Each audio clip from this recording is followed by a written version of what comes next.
Okay, so let's solve this plane geometry problem involving quadrilateral. Specifically, a type of quadrilateral that is called trapezoid. Or property niya ay is quadrilateral in which two sides, opposite sides are parallel. So trapezoidal lot, ABCD, has sides BC parallel to AD. Okay, so parang BC is parallel to AD. So parang ganito. Ito yung BC, no? Ito naman yung AD, habaan ko na lang. Tama ba? O parallel dapat yan. Okay? O BC is parallel to AD raw. We're in ABS. Lagyan ko na lang mga point-point. Kaya ko sila i-connect. Ayan. Okay, we're in AB. AB. Ito pala yung AB. Diba sabi ko? Tapos dapat kasi ano yan, pag quadrilateral or polygon, or any polygon nga, sign. Dapat may sequence ka, either continuous clockwise or counterclockwise. Basta sunod-sunod yung order ng letters. So, ang AB raw ay, sabi, 395. Tama ba? 195 meters.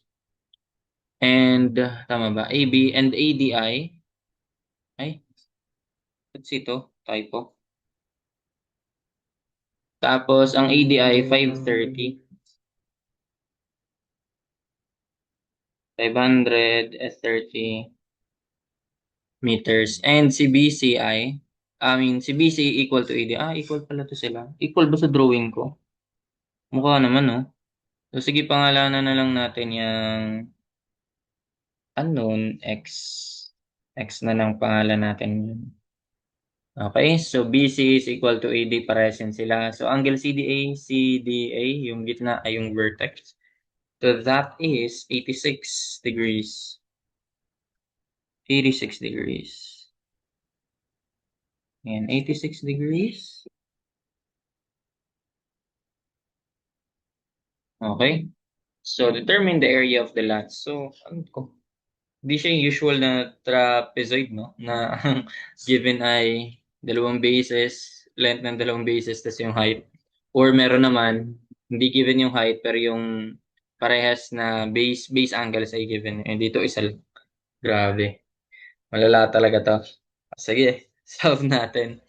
Determine the area of the lot. So, anong gagawin natin dyan? So, since nakikita mo, may given yung sides, so pwede nating gamitin yung formula for general quadrilateral. Yung Birch-Snyders, alam mo yun?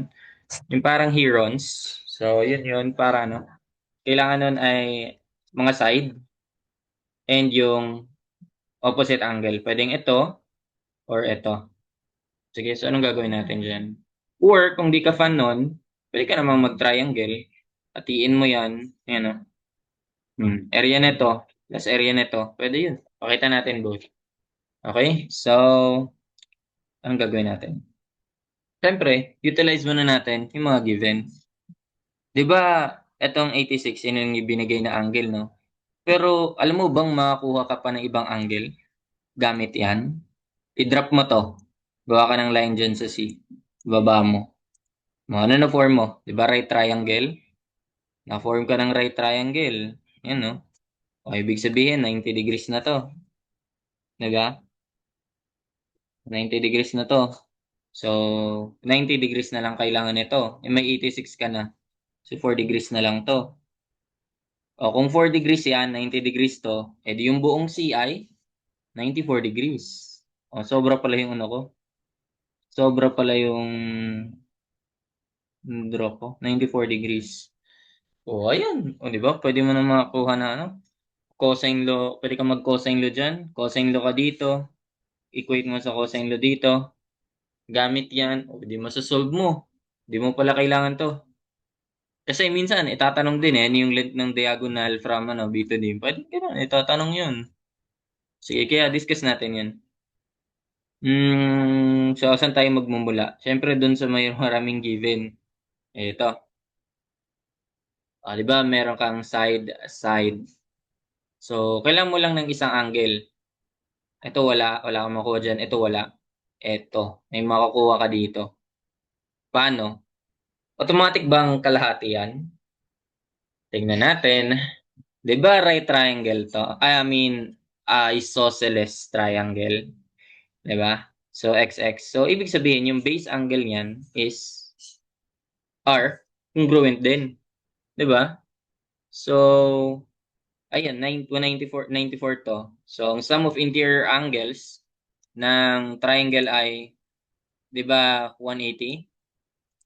Babawasan ko yan ng 94. Divide ko yan by 2. Di ba? 180, bawasan mo na 94. Ito yan. Eh, since equal yan sila, kalahatiin mo lang yung 180 minus 94. So, that is just 43.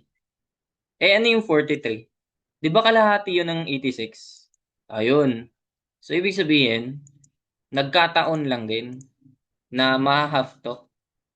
Ito at ito ay equal din pala. 43 degrees, 43 degrees. So, syempre, 43 degrees din to. Ayun. No? 43 degrees. Ba't nandyan ka? Ay, yun na nga. Okay na nga yan. Okay. So, ayun na. May angle ka. 43 degrees. Tanggalin ko na to. 43. Eto, makukuha mo ba to? Makukuha mo ba yan? Hindi. Pero pwede ka mag-sin law dyan. No? Ay no, angle. Katapat niya angle. Angle tapos katapat niya side. So, itong side, ang katapat niya angle, yun. Makukuha mo yun kapag nag-sin law ka. Then kapag nakuha mo na yun, pag may dalawa ka ng angle sa triangle, automatic bonus na yung last angle. Diba? Basta alam mo na 180 degrees yung sum of interior angles. So, kaya, mag-sin law tayo.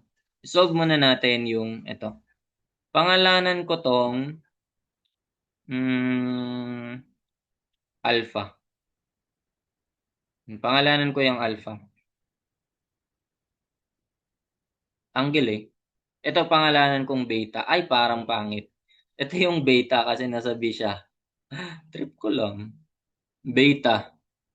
Hindi ko siya matatawag na B eh kasi may ka-share siyang 43. Ito pwede ko siya matawag na A kaya alpha ko na lang pangalan.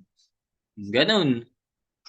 So, ang gagawin natin ay hinahanap si beta, no? So, sin beta over opposite niyan. Ang opposite niya ay 530. 530 ba? Na-typo kasi ako kanina eh. 540. Kaya pala di ko na palabas yung exact sagot. Sin beta over 30. Sin beta over 530 equals sin 43 over 395. So, sin, ano yun? 43 over 395. Yung opposite niya, 395.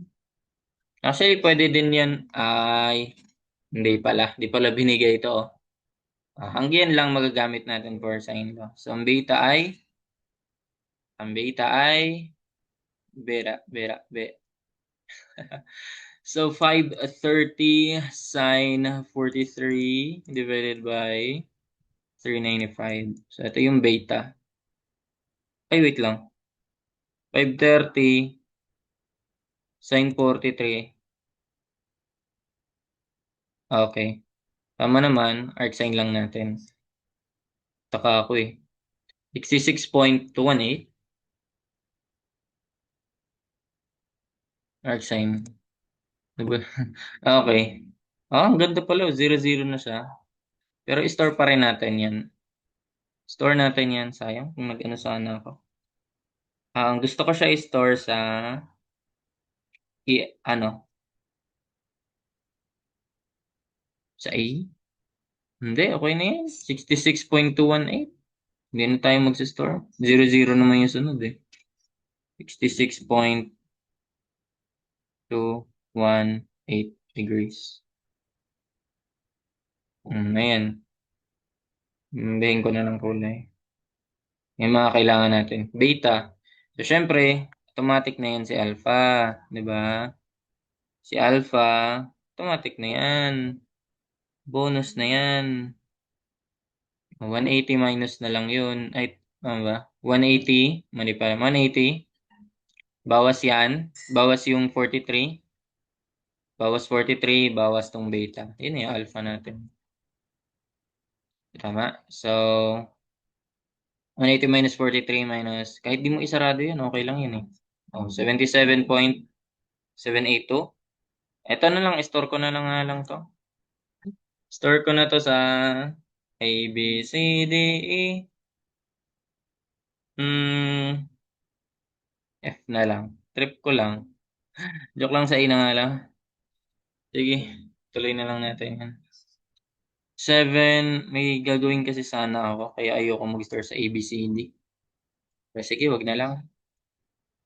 270.782. Isulat ko lang din dito. 70.782 degrees. Ayan na. Ito, nakastore na to sa... Ito lang naman kailangan natin eh. Nakastore sa A. Lagi. Ano ko nga, i-blue ko nga. Store sa A. Okay? 70.782. Ayun na, may alpha ka na. Oh, di, pwede ka na mag-cosine law, cosine law, di ba? May angle ka na eh. May side-side, may angle ka na. Side-side ang ano. Di mo sasolve mong x. Pakabilis niyan. Pwede mo lang yan i-equate.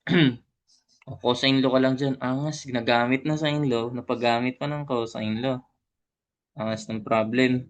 So that is just para ano. Sige, pangalanan ko tong D. Para diagonal.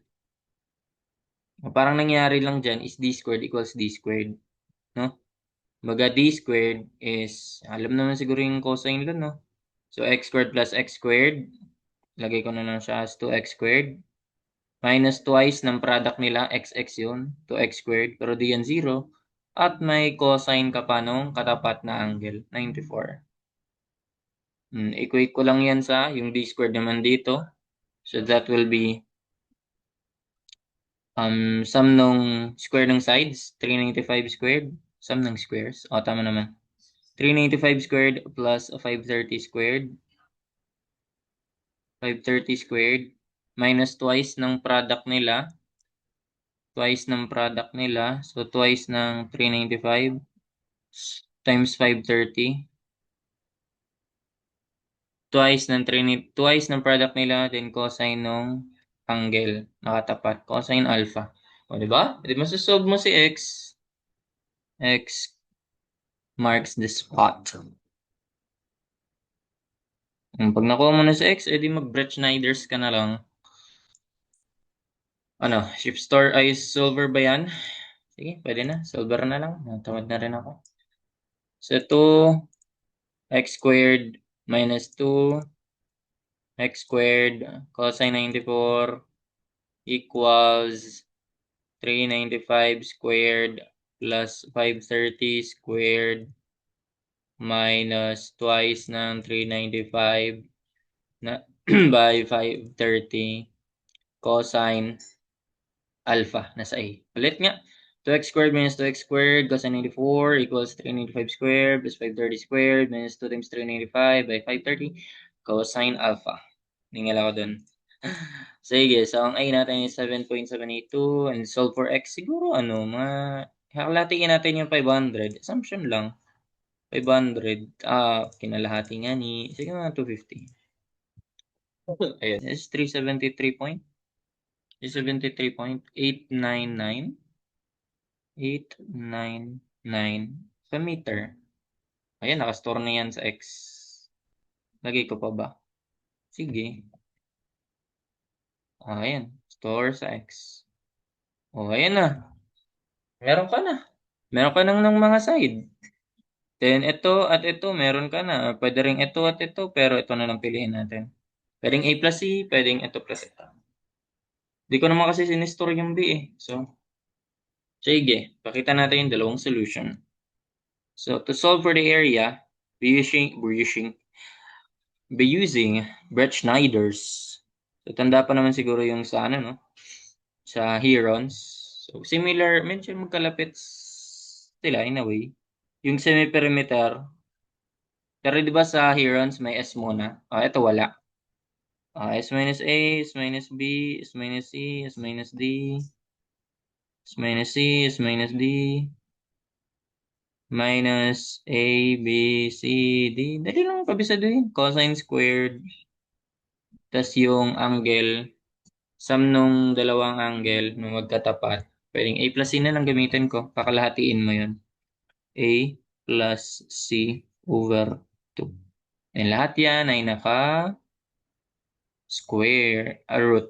Kapaloob sa isang square root. So, ayan. Solve na natin. Semi-perimeter. Solve na natin agad. Though may Caltech nito yung ano. Pero, sige, naulit naman kasi yung number eh. So, ay, yung value eh. 395 plus 530 plus 2x lang naman, di ba? X plus x. Yung semi-perimeter, add all sides, divide mo by 2. Ayan yung semi-perimeter. Lagay natin sa E na lang. Wala pang ginamitan nun, di ba? Square root ng square root ng ba, nangyari? Lolo ko ah.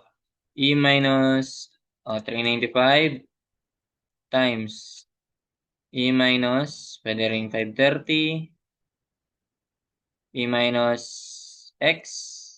Pero since dalawang ganun, E minus x ulit, is-square ko na lang to. Minus ABCD, 395 by 530. Tama? ABCD, ang CD ay x lang din. Then D ay x lang din. Square ko na lang. Times cosine ng opposite angle. So A plus C, 94. Kakalahatiin ko lang yan. Then is-square ko yan. Tignan nga natin. 95, 530. Oops, naglalo ko. Minus 530, minus x squared, minus 395, minus 530, x squared, cosine. Ayan, over. Ayan. Okay.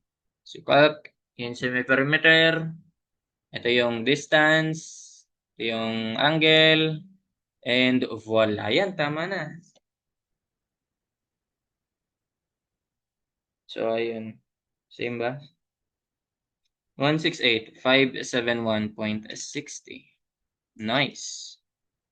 Pero pakita ko yung isang solution. Kung ayaw mo magkabisado niyan, meron naman para sa'yo. Kung triangle lang. So, ano yun? 168? 168,571 point 60. Ito yung tama. 60 square meters. Ayan na yung final answer. Now, ano yung isang solution? Kung ayaw mo magkabisado niyan, edi mag-right triangle ka. Basta alam mo yung scissors formula. So, 1 half A, B, sin ito, plus 1 half ito times sin ito. So, yun lang. Ayan na yung area. Pakita natin ha. So, that will be 1 half. 0.5 na nga lang. 1 half, tapos ito, 395. Yung baba mo na gamitin natin. 395 times 530. Wait lang, nakastore na ba sa D? Okay. 1 half, 3, kakalimutin no. 395, 530 sin A. Obya, sumobra. Times sin A plus 1 half yung x squared, x times x. Ayan na, x times x times sin 94. Pares dapat yan. Di ba? Ang gusto mo. Pero kung pares lang sila talaga. Ay mo magkabisan yan, edi mo scissors formula ka na lang. 168,571.60. Yan, pares lang sila. Angas ng problem kasi napagamit tayo ng sine, law of sines, and law of cosine.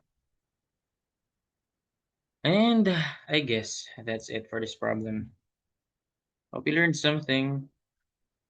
Thank you.